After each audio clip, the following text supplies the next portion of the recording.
اعوذ باللہ من الشیطان الرجیم بسم اللہ الرحمن الرحیم الطلاق مرتان فامساک بمعروف او تسریح باحسان صدق اللہ العظیم۔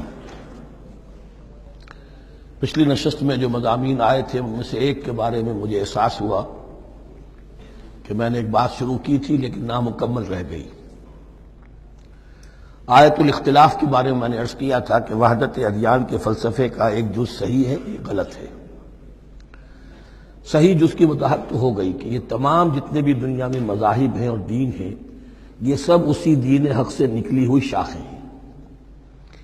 دین حق سے پگڈنڈیاں مڑی ہیں، صراط مستقیم سے پگڈنڈی مڑی ہے، کوئی بہت دور نکل گئی اور اس کا یوں سمجھیے کہ پہچانی ہوئی صورت بھی پہچانی نہیں جاتی، اتنی دور ہو گئی کہ اس کا اس دین حق کے ساتھ اب کوئی رشتہ نظر ہی نہیں آتا۔ کچھ اتنے دور نہیں ہوئے، قدرے قریب رہے، لیکن سب کی بنیاد ایک ہے۔ ظاہر بات ہے کہ حضرت آدم کی نسل سے بات شروع ہوئی ہے، حضرت آدم کی اولاد ایک ہی امت تھی۔ یہ تفرقے جو بھی ہوئے بعد میں ہوئے، تو وحدت ادیان اس اعتبار سے صحیح ہے کہ دنیا میں تمام ادیان، تمام نظام، تمام مذاہب جو ہیں وہ در حقیقت ایک ہی دین حق کی بگڑی ہوئی شکلیں ہیں، بدلی ہوئی شکلیں ہیں، لیکن اسی سے نکلی ہوئی شاخیں ہیں جنہوں نے شکلیں اپنی بدل لی ہیں۔ غلط حصہ یہ کہ اب جو یہ سب کچھ موجود ہے ان کو ایک کہنا یہ جہالت ہے۔ اب ان کو ظاہر بات ہے کہ ان کی شکلیں اتنی ہو چکی ہیں مختلف ایک دوسرے سے، اور اتنی ان میں تحریفات ہو چکی ہیں، اتنا تغیر و تبدل ہو چکا ہے کہ اب ان کو ایک کہنا موجودہ شکل میں یہ در حقیقت فتنہ ہے اور جہالت ہے۔ دوسری بات جو آخری مضمون آیا تھا 28ویں رکوع میں، دیکھیے اس کی ایک تمہید ہے، وہ سمجھ لیجئے۔ انسانی تمدن کا اہم ترین اور بنیادی ترین مسئلہ کیا ہے تمدن کا؟ ایک ہے انسانی زندگی کا مسئلہ۔ انسانی زندگی کا سب سے پہلا مسئلہ وہی ہے کہ جو حیوانی زندگی کا بھی ہے، اپنی مادی ضروریات، پیٹ کھانے کو مانگتا ہے، سب سے پہلے یہی ہے، اس میں کوئی شک نہیں۔ لیکن اس کے بعد جب دو انسان ملتے ہیں اور اس سے تمدن شروع ہوتا ہے، اس کا سب سے بڑا مسئلہ ہے انسان کی شہوت۔ اللہ نے دو جنسیں بنا دی ہیں، مرد ہیں، عورت ہیں، اور ان دونوں کے درمیان تعلق سے نسل آگے چلتی ہے۔ اب اس معاملے کو کیسے ہارنس کیا جائے، کیسے منظم کیا جائے، یہ جذبہ بہت پوٹنٹ ہے۔ جو فرائڈ نے کہا ہے، بس وہ یوں سمجھیے کہ ذرا زیادہ مرچ مسالہ لگا دیا، ورنہ اس میں کوئی شک نہیں کہ یہ بہت ہی پوٹنٹ جذبہ ہے انسان کا۔ انسٹنکٹ جو ہے، سیکس کا انسٹنکٹ، وہ بہت مضبوط ہے، بہت قوی ہے۔ لیکن جو شے جتنی قوی ہو اتنا ہی اسے پھر، جو گھوڑا جتنا منہ زور ہو اتنا ہی اس کو لگام دینا جو ہے وہ آسان نہیں ہوتا، اس کے لیے پھر مشقت کرنی پڑتی ہے۔ تو اب اگر تو اس سیکس کو اوپن کر دیا جاتا، کھلا سیکس، فری سیکس، آج کل یہ لفظ استعمال ہوتا ہے، فری سیکس، کیوس ہوتا، تمدن میں فساد ہو جاتا۔ اس کے لیے شادی کا معاملہ کہ ایک عورت کا ایک مرد کے ساتھ رشتہ رہے، سب کو معلوم ہو کہ یہ اس کی بیوی ہے، یہ اس کا شوہر ہے، تاکہ اس طریقے سے نسب کا معاملہ بھی چلے اور ایک خاندانی ادارہ وجود میں آئے۔ ورنہ تو خاندانی ادارہ بس کیسے وجود میں آئے گا؟ فری سیکس میں تو خاندانی ادارہ وجود میں آ ہی نہیں سکتا۔ تو شادی کا، نکاح کا یہ رشتہ جو ہے یہ اللہ تعالیٰ نے اختیار کیا اور یہ انسانوں کو سکھایا۔ اب اس میں مرد اور عورت کیا بالکل برابر ہیں؟ اس سے بڑی حماقت کوئی نہیں، اس لیے کہ کسی بھی ادارے کے دو برابر کے سربراہ نہیں ہو سکتے۔ اتنی موٹی بات ہے کہ اگر آپ کسی ایک محکمے کے دو ڈائریکٹر بنا دیں، بات غلط ہو جائے گی، خراب ہو جائے گی۔ ایک ڈائریکٹر، مینیجنگ ڈائریکٹر، دوسرے 10 ڈائریکٹر بنا دیے آپ، لیکن اوپر ایک ہوگا، جنرل مینیجر ایک ہوگا، ڈپٹی مینیجر 10 رکھ دیجیے۔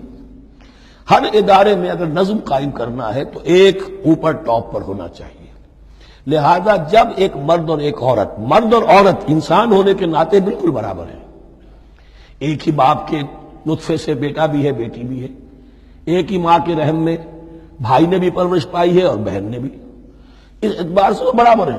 شرف انسانیت میں، نوع انسانی کی حیثیت سے، human dignity and honour, they share both equally, absolutely equally.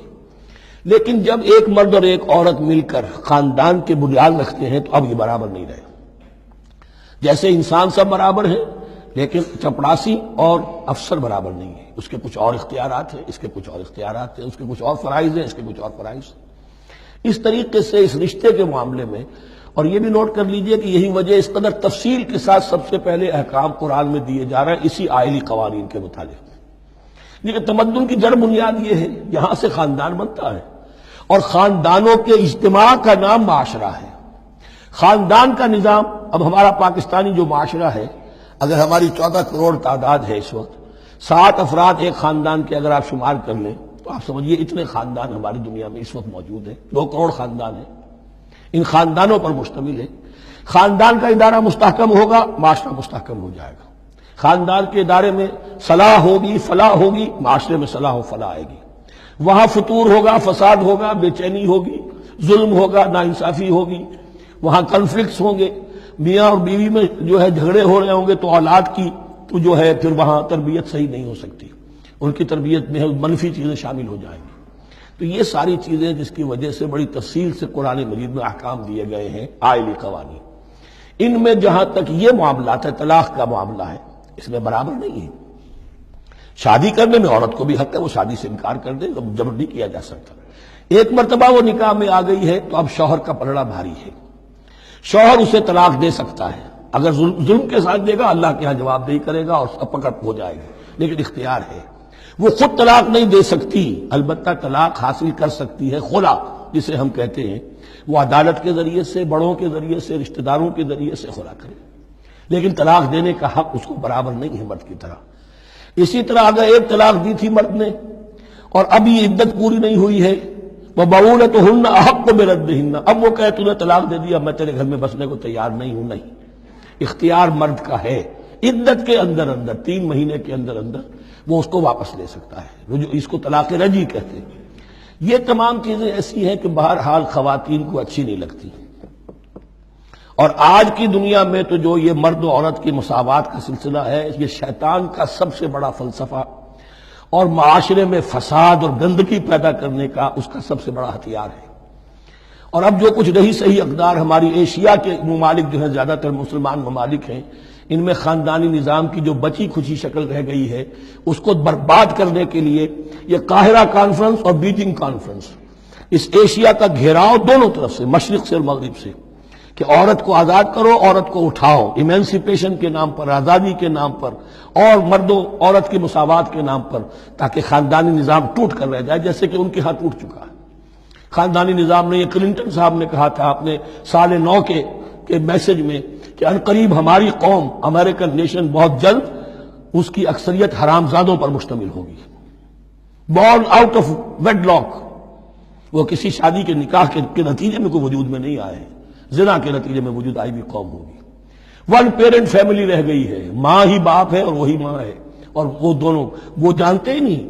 اب وہاں بڑی ایک مہم اٹھ رہی ہے کہ ہر انسان کا حق ہے کہ اسے معلوم ہو کہ میرا باپ کون ہے۔ وہاں تو بہت سے لوگ پتہ ہی باپ کون ہے میرا، کیا پتہ۔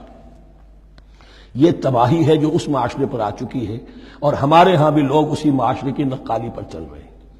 اور یہ نظریہ مساوات مرد و زن جو ہے، یہ بہت ہی یوں سمجھیے کہ تابناک اور بہت اچھے الفاظ کے ساتھ سامنے آ رہا ہے۔ البتہ اس کا دوسرا رخ بھی ہے، اسلام نے عورت کو جو حقوق دیے ہیں بدقسمتی سے ہم مسلمانوں نے وہ بھی ان کو نہیں دیے۔ اس کی وجہ یہ ہے کہ ہمارے اوپر ہمارا ہانٹ کر رہا ہے ہمارا ہندوانہ پس منظر۔ ہندوؤں کے معاشرے میں عورت کی کوئی حیثیت نہیں، نہ اس کی وراثت کا حق ہے، نہ وہ بیوہ ہو جائے تو جینے کا حق تھا اس کو، وہ تو پھر ستی ہو جانا چاہیے اس کے لیے تو زندگی کا حق بھی نہیں ہے، وراثت تو بہت دور کی بات رہی، کوئی پراپرٹی کا کوئی سوال نہیں، کسی طرح کی کوئی حیثیت نہیں، کوئی لیگل اینٹیٹی نہیں۔ لیکن ہم مسلمان تو ہو گئے، ہمارے آباء و اجداد، تربیت ہوئی نہیں، لہذا ہمارے اوپر وہی تصورات ہیں، عورت کو جو ہے پاؤں کی جوتی کی طرح سمجھنا۔ یہ جو کچھ ہم کر رہے ہیں ان کے جائز حقوق بھی انہیں نہیں دیتے، اس کے نتیجے میں ہم جو مغرب کا ہم پر حملہ ہے اس کو مؤثر کرنے میں گویا ہم مدد دے رہے ہیں۔ اگر ہم اپنی خواتین کو وہ حقوق نہیں دیں گے، اگر ان کے لیے جو اللہ نے جو مقرر کیا ہے وہ انہیں نہیں دیا جائے گا، تو ظاہر بات ہے کہ رد عمل میں پھر جو یہ نعرے ہیں اور بڑے خوشنما جو دعوت اٹھتی ہے وہ لازماً انہیں کھینچ کر لے جائے گی۔ تو اس طرف بھی خیال رکھیے، اور ہمارے ہاں دیندار گھرانوں میں خاص طور پر یہ بات ہوتی ہے، اس کو سمجھنا چاہیے کہ عورتوں کے کیا حقوق ہیں، ان کی دلجوئی کتنی کرنی چاہیے۔ حضور نے کیا فرمایا ہے، تم میں سے بہترین لوگ وہ جو اپنے گھر والوں کے لیے اچھے ہوں، بہترین لوگ وہ ہیں۔ ان کے حقوق کا لحاظ ہو، ان کے ساتھ سلوک ہو، ان کی دلجوئی ہو، ان کے احساسات کا بھی پاس کیا جائے۔ البتہ جہاں شریعت کا اور دین کا معاملہ آ جائے، نتھنگ ڈوئنگ، سیدھی سیدھی بات، یہ تلوار کی طرح آپ ننگے ہو جائیں اس وقت کہ یہ معاملہ دین کا ہے، اس میں میں تمہاری کوئی رعایت نہیں کر سکتا۔ ہاں میرے معاملات کے اندر جو بھی تم چاہو میں نرمی کروں گا، یہ ہو سکتا ہے۔ بس اس کو ذہن میں رکھیے، یہ کڑوی گولی ہے۔ وَلَهُنَّ مِثْلُ الَّذِي عَلَيْهِنَّ بِالْمَعْرُوفِ وَلِلرِّجَالِ عَلَيْهِنَّ دَرَجَةٌ۔ اب درمیان کے الفاظ کو تو جدید جو ہمارے ہیں دانشور وہ لے لیتے ہیں، اوپر کا نہیں دیکھتے کہ بَعُولَتُهُنَّ أَحَقُّ بِرَدِّهِنَّ، برابری کہاں رہی؟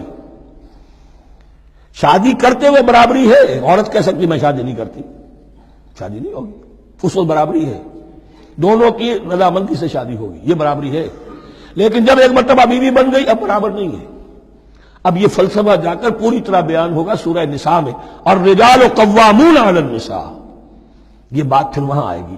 اس کی تمہید ہے یہ کہ یہ کڑوی گولی ذرا خواتین کے حلق سے اترنی شروع ہو جائے۔ وَبَعُولَتُهُنَّ أَحَقُّ بِرَدِّهِنَّ، اور اسی طریقے سے وَلِلرِّجَالِ عَلَيْهِنَّ دَرَجَةٌ۔ البتہ اللہ نے جو ذمہ داریاں عورت کے حوالے کی ہیں، جس طرح کے اس کے فرائض ہیں ویسے ہی اس کے حقوق بھی ہیں، یہ ہے جو بات کہی جا رہی، لَهُنَّ مِثْلُ الَّذِي عَلَيْهِنَّ بِالْمَعْرُوفِ۔ اور یہ دنیا کا وہ اصول ہے کہ responsibilities and privileges they go together۔ کہیں آپ کا اگر ذمہ داری زیادہ تو حقوق اور اختیارات بھی زیادہ ہوں گے۔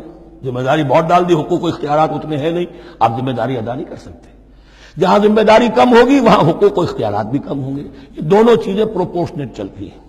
صدق اللہ العظیم۔